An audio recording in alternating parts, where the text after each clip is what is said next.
Every morning at exactly 8:12, the delivery van rolled down our street. Same dull beige color, same tired guy with a buzz cut and headphones in. He'd stop in front of Mrs. Eller's house, the pale blue one with the sagging porch, set down a box on her welcome mat, take a photo with his scanner, and drive off. Every morning. And every morning, that box just stayed there. At first, I didn't think much of it. Maybe she wasn't home.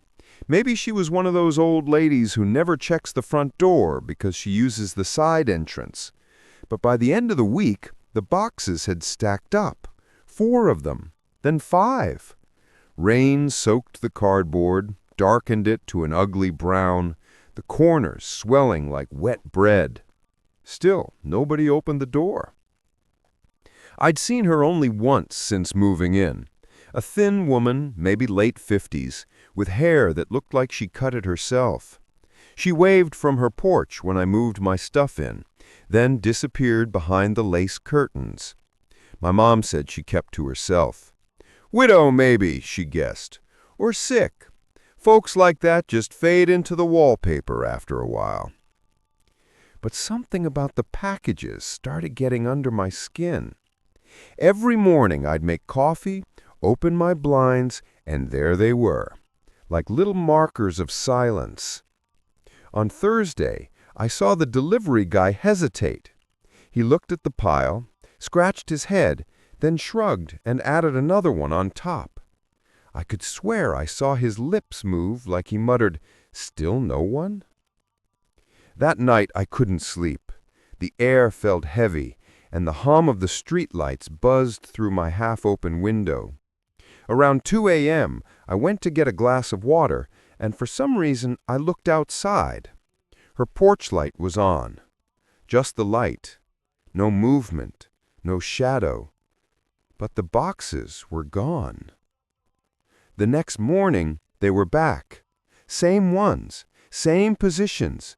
Only this time, one of them was open, torn along the top like someone had clawed it instead of cutting it. And from where I stood, I thought I could see something glinting inside. It looked like a photograph. It rained for 3 days straight after that. Thin, silvery rain that soaked everything and turned the air thick with damp paper and cold asphalt. From my kitchen window, I watched the boxes swell and darken until they looked like sad, bloated things melting into the porch. The labels were smudged beyond recognition, the ink running down in crooked blue tears. By the 4th morning, I couldn't take it anymore. Curiosity feels harmless until it crosses that invisible line and becomes something heavier, almost physical.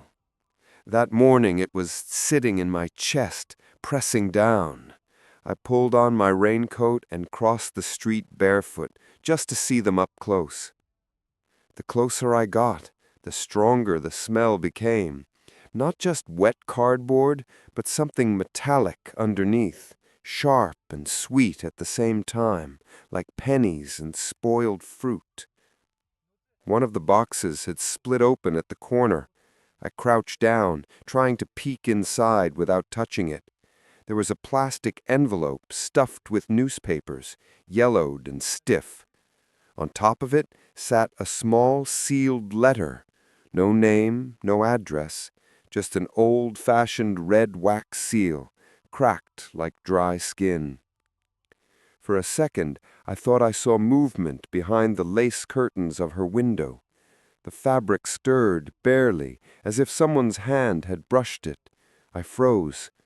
The street was silent, except for the sound of rain ticking against my hood. "Mrs. Eller?" I called out, though I already knew she wouldn't answer. The name hung in the air for a moment, then dissolved in the drizzle. Then I heard it, a faint, shuffling sound right behind the door. Not footsteps exactly, more like fabric dragging across wood. I waited, holding my breath, until the noise stopped. Then slowly, I heard the creak of floorboards move away from the door, deeper into the house. I stood there for another minute, my pulse thudding in my ears. Finally, I reached out and tapped the door, lightly, just once. Nothing. The air smelled heavier now, rain, cardboard, and something faintly chemical, like photo developer or nail polish remover. It clung to the back of my throat. I backed away. That night, the sound of rain followed me inside. It was in the pipes, the windows, even the refrigerator hum seemed to pulse in rhythm with it.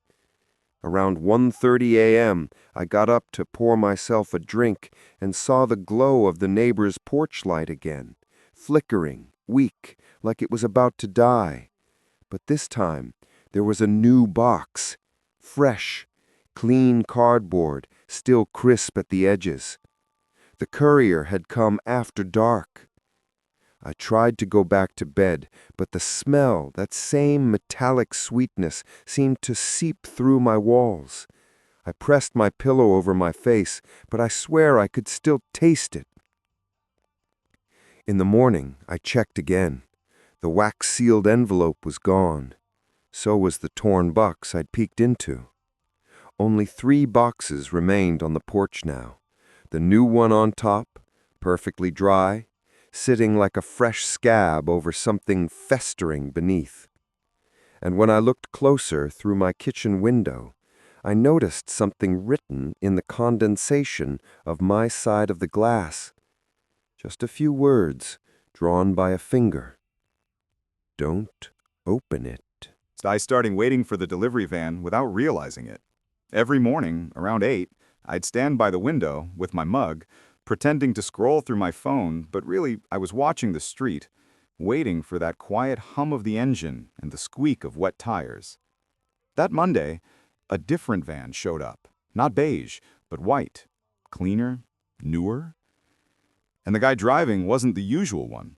The old courier, the one with headphones, had been replaced by a man maybe in his 40s with a faded baseball cap and that weary, permanent squint people get from too much sun and too little rest. He climbed out with the same kind of box, medium-sized, taped neatly, label facing down.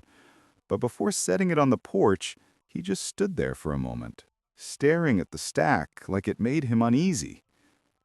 I opened my door a little and called out, half joking, "You might want to knock. She never seems to pick them up." He turned toward me so fast it startled me.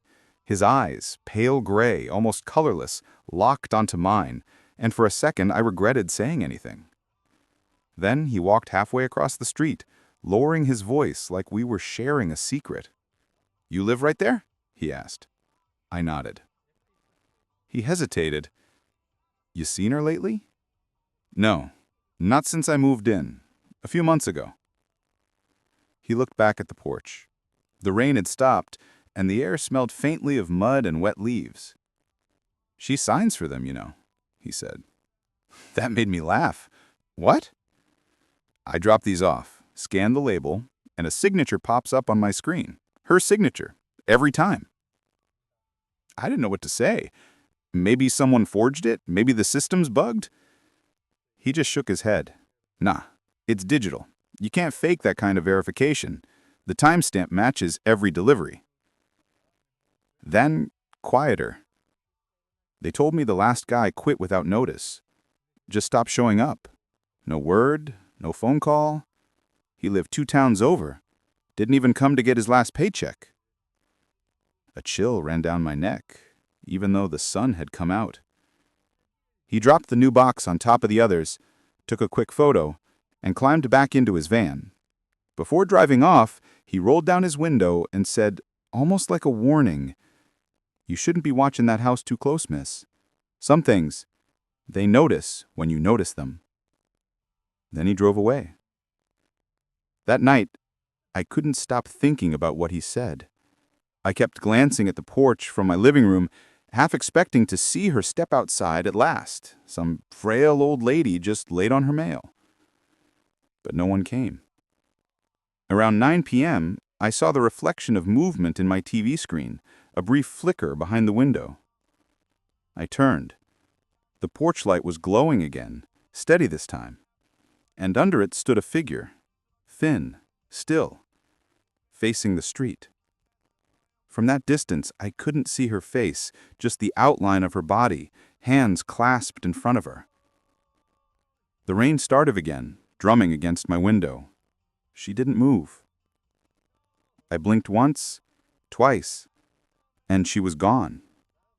The light stayed on. I stood there until my coffee went cold, staring at that porch that seemed to breathe all on its own. And in the morning, the boxes were gone again. Every single one.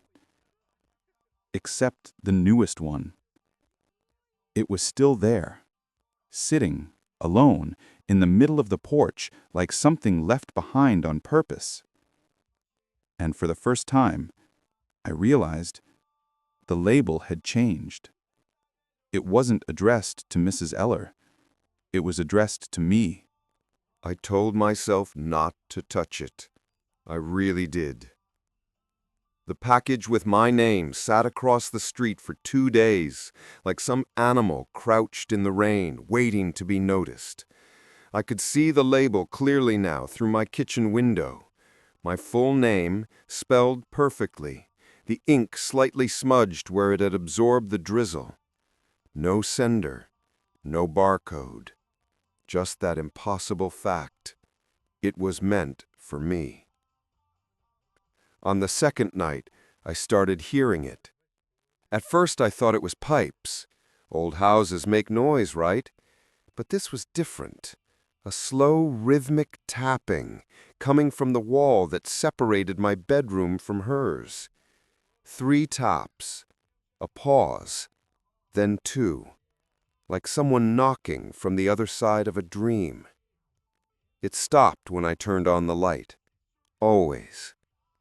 I put my ear to the wall once, just to be sure I wasn't imagining it. The plaster was cool, faintly damp, and underneath the sound of my own breathing, I heard something else.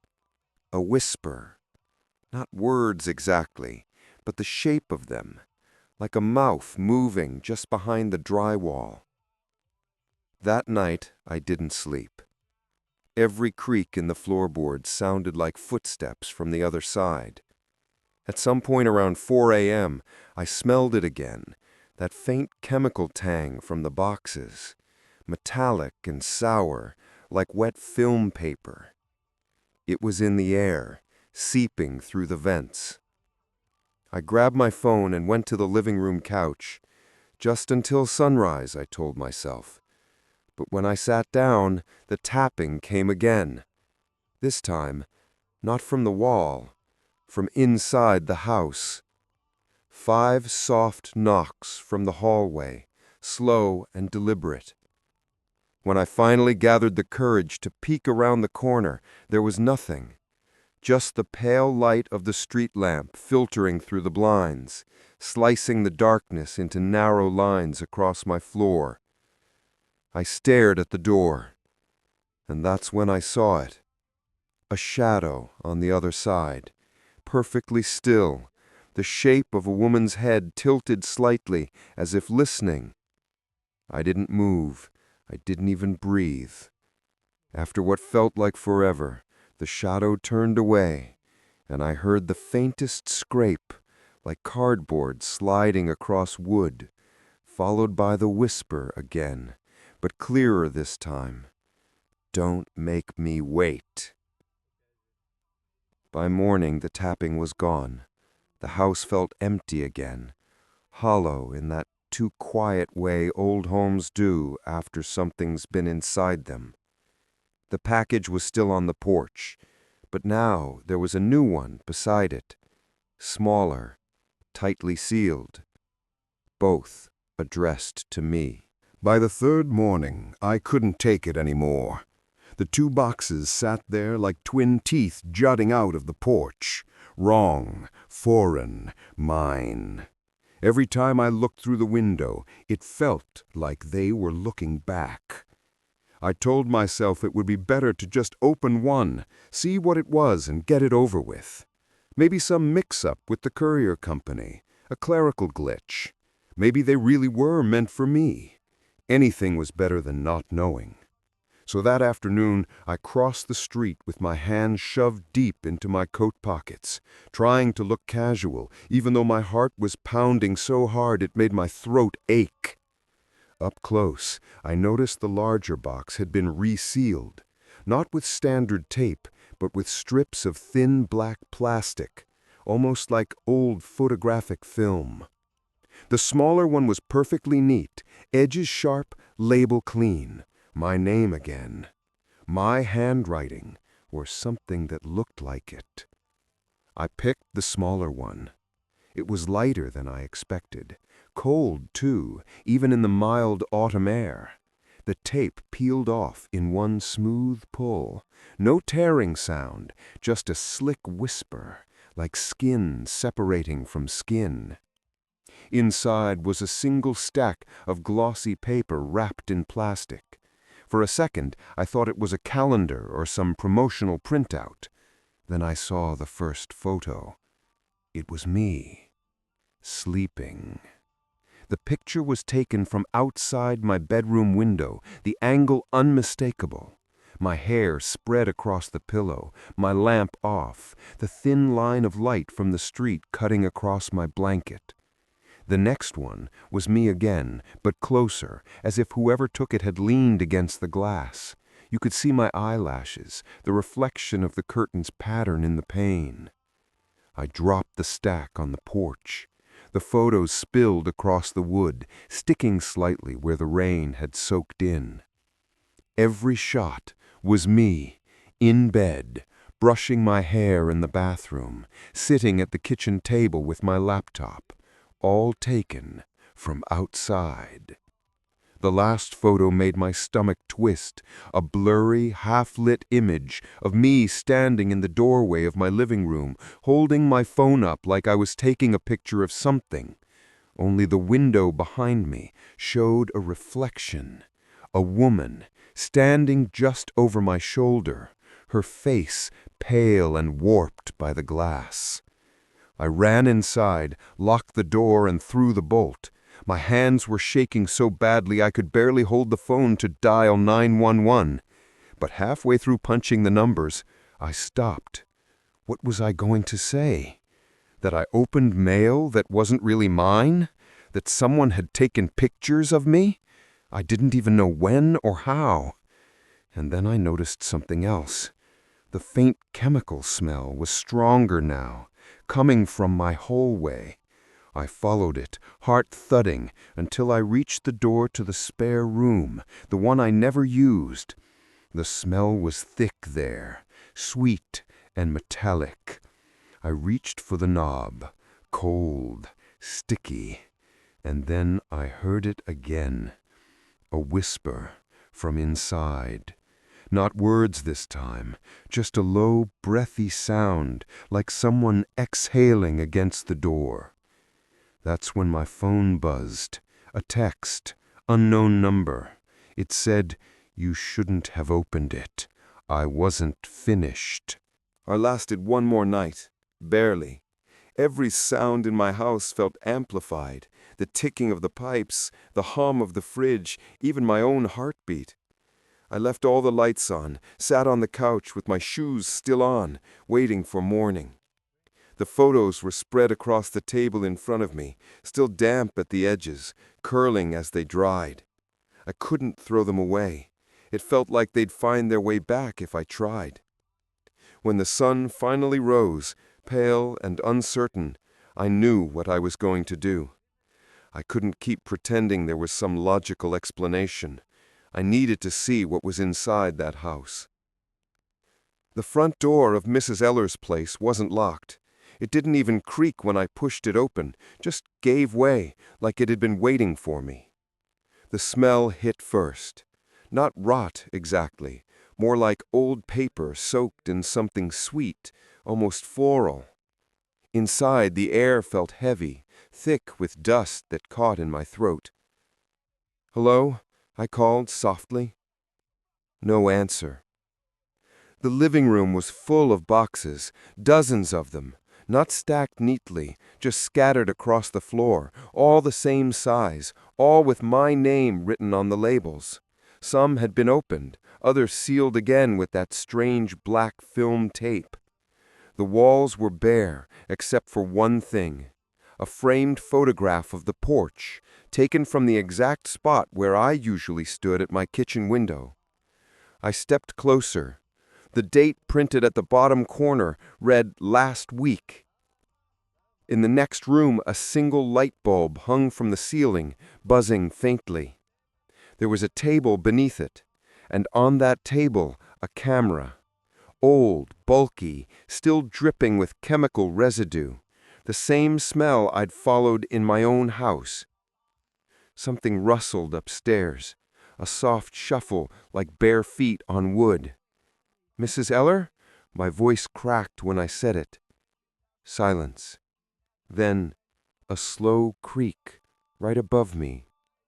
I backed toward the door, my hands shaking, and that's when I noticed the small red light blinking on the camera. A timer counting down. 5, 4, 3. The shutter clicked. I turned around just in time to see the flash, bright, blinding, swallowing the room for half a second. When my vision cleared, the light bulb above me had stopped buzzing, and from upstairs, a woman's voice said quietly, almost kindly, "Good. Now you're part of the collection." I don't remember deciding to stay, I just did. My legs moved before my mind caught up. The upstairs voice had gone silent, but the air still felt charged, like the echo of something that had just passed through. I should have run. Any sane person would have. But instead, I found myself inching toward the kitchen, following that smell, the metallic sweetness that now clung to everything. The basement door was half open. A narrow draft slipped through it, cold enough to sting. I called out once more, just to fill the quiet. "Hello?" My voice sounded small. No reply. I turned on the flashlight on my phone and aimed it down the stairs. The beam caught the edge of something wet. The steps were damp, glistening. My stomach tightened, but I went down anyway, one careful step at a time.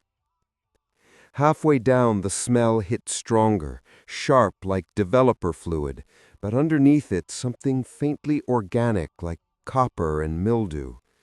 I had to cover my mouth. When I reached the bottom, the light fell on a small, windowless room. Lines of string crisscrossed above me, and hanging from them were dozens of photographs, still dripping, still fresh. The images swung slightly in the draft. Every single one was of me. Different nights, different angles. Some were close-ups of my face while I slept. Others of my living room, my kitchen, even my bathroom mirror. The more recent ones had dates written on the back. Last week, last night, this morning. And then I saw it, a new line of photos, still glistening wet, hanging apart from the rest. I stepped closer and almost dropped my phone. The first image was me walking up to this house. The next, me standing in the doorway. The third, taken just seconds ago, showed me on the basement steps, holding my phone, looking up, frozen in the flashlight's glow. A chill ran straight through me. I turned the light toward the far corner of the room, and there it was, an old tripod, and on it a camera still pointed right at me. The shutter clicked. Once. The flash seared the darkness white. When it cleared, the strings of photos were swaying, their wet surfaces catching the light like blinking eyes, and from somewhere behind the rows of images came a faint, careful breathing. Slow. In. Out. Then a whisper. too close, right behind my ear. "You photograph so beautifully when you're scared." I don't remember climbing the stairs or leaving the house. The next clear moment was me on my porch, barefoot, shaking so hard the keys rattled in my hand. I'd locked the door behind me, even though it wasn't my door to lock.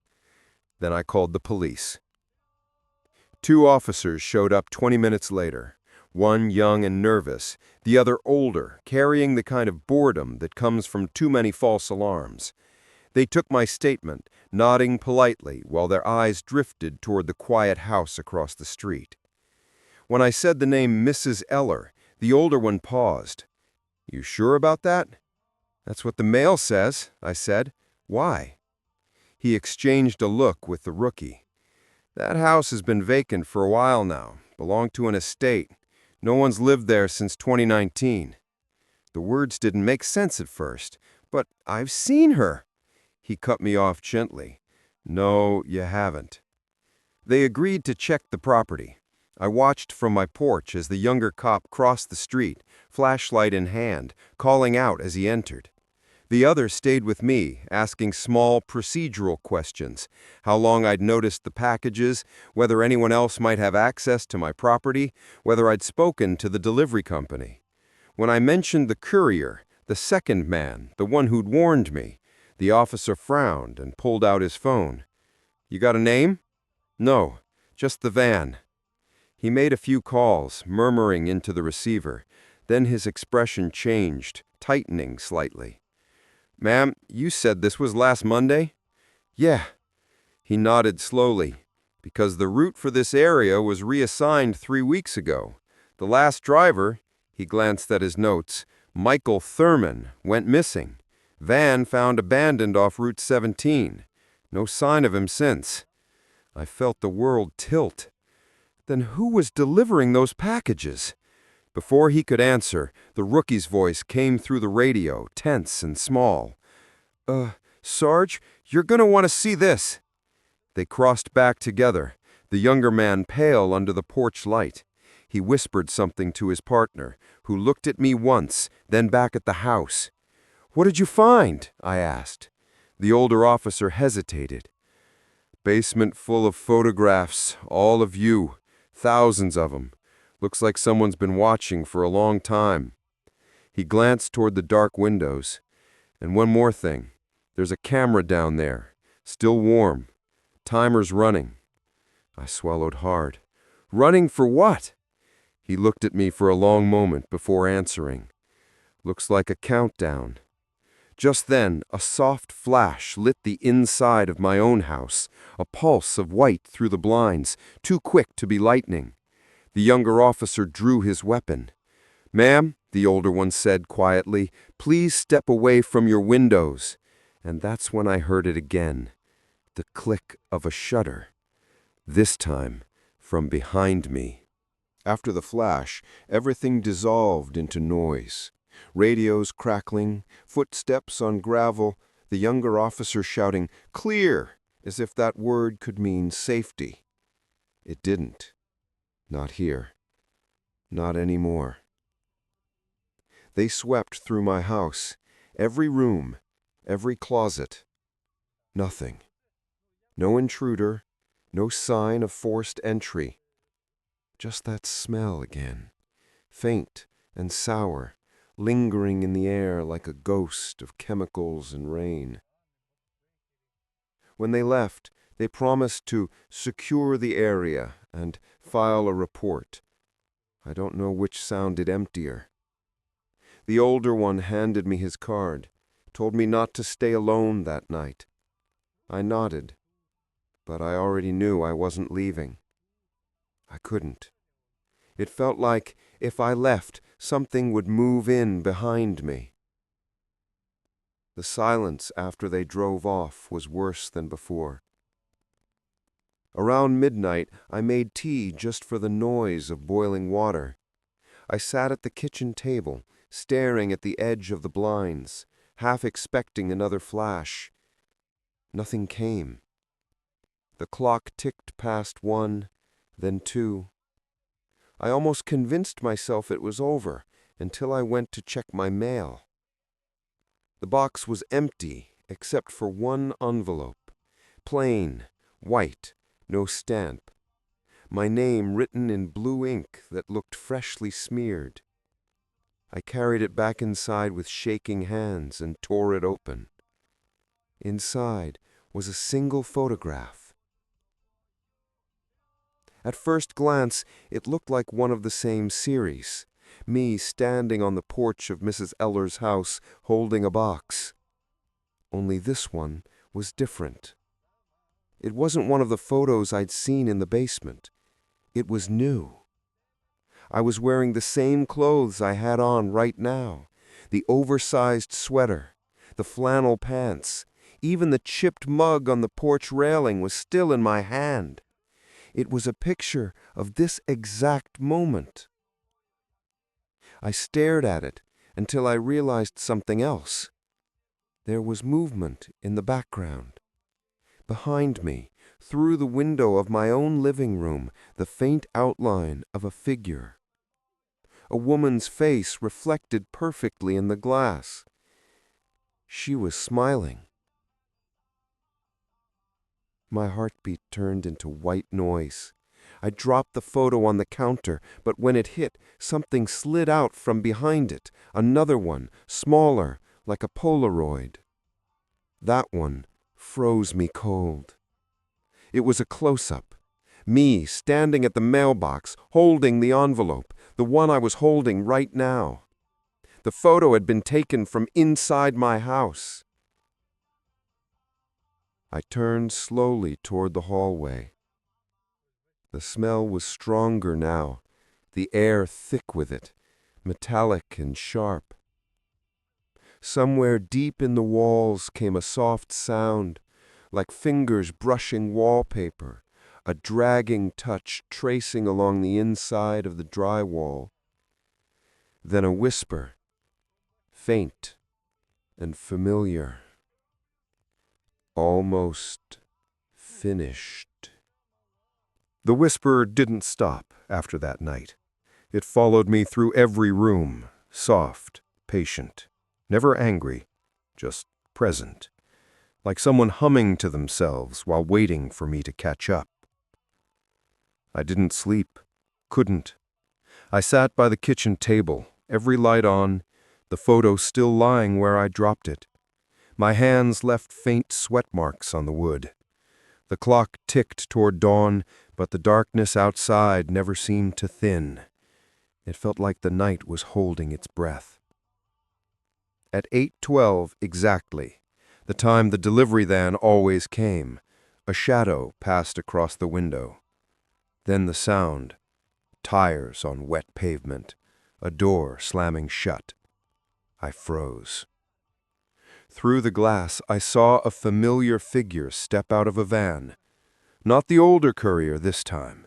The first one, the young guy with headphones, the one who'd disappeared weeks ago. His uniform was soaked and stiff with mud, his skin pale gray under the porch light. He didn't look around, didn't blink. Just lifted a box from the van, carried it to my door, and set it down gently. Then he looked up at me through the window. His expression was blank, but his lips moved. I couldn't hear the words, but I could read them. It's for you. The box sat there, simple, square, dry despite the rain. I waited, hoping he'd leave, but he didn't move. After a minute, I realized he wasn't breathing. I should have run, called someone, done anything but what I did. I opened the door. The air outside hit me cold and metallic, that same photolab smell so strong it stung my eyes. The box was light in my hands, almost empty. I carried it inside and set it on the counter, heart hammering against my ribs.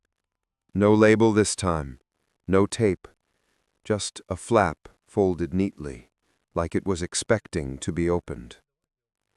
I hesitated for a long time, then I lifted it. Inside was a single photograph. It showed me standing in my kitchen opening a box. Same sweater, same light, same position. It was this moment, only in the photo, there was someone standing behind me. The woman. Her head was tilted slightly, that half smile still there, the kind that pretends to be kind. Her hand rested on my shoulder. Before I could turn, I felt it, a faint cold pressure on my right shoulder, exactly where her hand was in the picture. The phone buzzed on the counter. One new text, no number. Thank you for helping me deliver them. I looked back at the box. Another one had appeared beside it. Identical. Then another. And another. Within seconds, the sound filled the house, soft thuds against the porch, one after another, like rain made solid. I looked through the window. The van was gone, but the boxes kept arriving.